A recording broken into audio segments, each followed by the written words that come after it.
কথাটো হ'ল যে সেই কলেজখনলৈকে গৈ সুধি ল'লে হ'ল সেই কলেজখনৰ অধ্যক্ষ বা সেই কলেজখনৰ পৰিৱেশটো সুধিলে হ'ল যে তাত কিয় তেওঁলোকে সেইখন আসন মোৰ কাৰণে নিৰ্দিষ্টভাৱে সজাই থৈ তেওঁলোকে নি বহাইছিল মই সাধাৰণতে এনেকুৱা কলেজলৈ যাওঁ কেতিয়াও মই সদায় আপত্তিয়ে কৰোঁ যে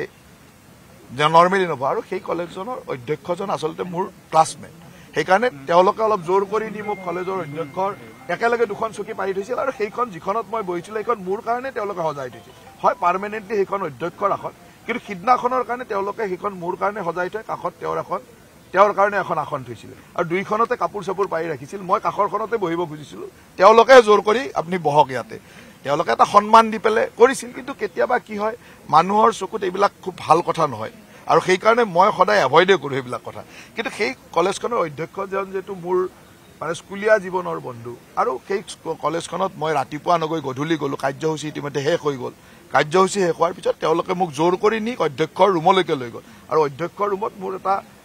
আহিনো কেনেকুৱা লাগিলে তাক লিখিবৰ কাৰণে দিলে আৰু লিখিব লওঁতে তেওঁলোকে তাত মোক জোৰ কৰি বহালে যে আপুনি ইয়াতে বহি লিখি দিয়ক সেইটোতে আজিকালিতো আৰু সচেতন মানুহ লগে লগে ফটো এটা উঠাই দি দিয়ে আৰু এইকেইটা দিন মোক লৈ অলপ TRP মানুহে পাই আছে গতিকে ভালকে দি দিলে সেইকাৰণে কিন্তু মোৰ যদি ব্যক্তিগত জীৱনত আগৰ ঘটনাবিলাক চাই তেতিয়াহ'লে কোনো অধ্যক্ষই যিটো কথা ওলোৱাৰ লগে লগে নলবাৰীৰ অধ্যক্ষ মেডিকেল কলেজৰ অধ্যক্ষ ইউনিভাৰ্চিটিৰ ভাইচ চেঞ্চেলৰ চবে মানে একে আশাৰে তাৰ স্পষ্টীকৰণ দিছে মই দিব লগা হোৱাই নাই তেওঁলোকে দিছে কাৰণ তেওঁলোকৰ তাত মই গৈয়ে থাকোঁ কোনোদিন কেতিয়াও কাৰো চকীত বহিবলৈ নাযাওঁ গতিকে তেওঁলোকে জানে যে এইটো কিয় হৈছে আৰু এইটো আচলতে তেওঁলোকে মিটিংখন শেষ হোৱাৰ কাৰণে মোক জোৰ কৰি নিহে তাত বহাই দিছিল কেতিয়াবা বেছি মৰম কৰিলেও দিগদাৰ সেই মানুহখিনি আচলতে মোক বেছি মৰম কৰিলে বেছি সন্মান দিব বিচাৰিলে কিন্তু ৰাইজে এই কথাটো কৰবাত বেয়া পায় মই নেচাৰেলি ৰাইজৰ মাজত এইটো অকণমান কাৰণ মানুহে শিক্ষাগুৰু বা শিক্ষাৰ মানুহৰ আসনখন অলপ বেলেগকে বিচাৰে কিন্তু সিদিনাখন সেই আসনখন মোৰ কাৰণে তেওঁলোকে সজাই ৰখাৰ কাৰণে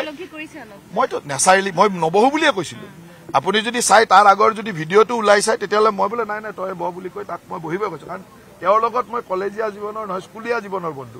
তাকে বহিবলৈ কৈছোঁ তই বহ সি কৈছে নাই মোৰ এইখনত আছে তই বহ ইয়াত গতিকে দুইটাই বহি অকল মানে এইটো বন্ধুত্বৰ হেৰিত যে লিখা হয় কিন্তু সেইটোকে ধৰক কোনোবাই এটা হেৰি কৰিলে গতিকে ইয়াত আৰু মই ভাবোঁ যে এইটো থাকে আৰু মানুহৰ আপুনি বিচৰা বাতৰি পাব কেৱল নিউজ 18 এপত নিউজ 18 এপ ডাউনলোড কৰিবলৈ স্কেন কৰক এই QR কোড গুগল প্লে ষ্টৰতো পাব এই নিউজ 18 এপ